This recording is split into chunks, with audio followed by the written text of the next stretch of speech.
हाकिम शाम ने मस्जिद में बैठ के बैत करवानी शुरू कर। जब ये मस्जिद में बैत करवा रहा तो इसने किर्द अपने सोने के सिक्कों का ढेर लगा दिया। जब भी कोई बैत करने के लिए आता तो ये उस शख्सियत को देखता, वो सोने के सिक्के शख्सियत के मुताबिक दे रहा है। शाम के वक्त इमाम हसन अलैहिस्सलाम मस्जिद में नमाज पढ़ने के लिए आए।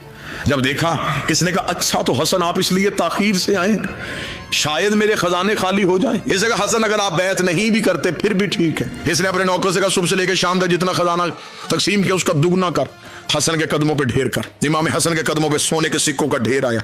इमाम ने कहा ये क्यों दे रहा है? उसने कहा आपने मेरी बैत नहीं की लेकिन फिर भी आप रसूल के बेटे हैं, ले जाएं, मैं हिंदा का बेटा हूं। इसने ये जुमला कहा, इमाम हसन मुस्कुराए। इमाम ने अल्लाह अकबर कह के नमाज शुरू की। इमाम उठ के जाने लगे। अब दुश्मन के दरबार में लोग देख रहे हैं कि हसन जाते हुए सिक्के लेके जाएंगे, नहीं लेके जाएंगे। एक शख्स दौड़ता हुआ मस्जिद के बाहर लोगों से पूछ रहा हसन मस्जिद में, इमाम आली मुकाम मस्जिद में है। पता चला इमाम मस्जिद में। दौड़ता हुआ इमाम हसन के कदमों पे हाथ रख, मौला मैंने मन्नत मानी थी, मेरी मुराद पूरी हो, मैं अपने हाथों से आपकी नालैन बादशाह, मुझे आपकी इज्जत की कसम है, मुझे पता था ये ताहिर कदमों में जानी है। मौला मैंने बगैर वजू के नहीं सी, मालिक अगर आप कहें तो मैं पेश करना चाहता हूं। इमाम हसन ने कहा तेरे हदिये को हम कबूल करते हैं। उसे कहा मौला एक मन्नत थी एक हसरत, मन्नत पूरी हो गई, हसरत बाकी है। इमाम ने कहा हसरत क्या है? हसरत थी अपने हाथों से पहनाऊंगा। इमाम हसन अलैहिस्सलाम ने अपना दायां पांव उसकी तरफ बढ़ाया, उसने पांव को चूमा, वो पांव में नालैन पहना रहा था। इमाम ने कहा तूने दुश्मन के दरबार में रसूल के बेटे की इज्जत की, उठा वो सिक्के मैं तुझे देता। फकीर शाम ने तख्त पे बैठ के कहा हसन सखावत करने से पहले कीमत दे। इमाम ने कहा चुप, मैं फातिमा का बेटा।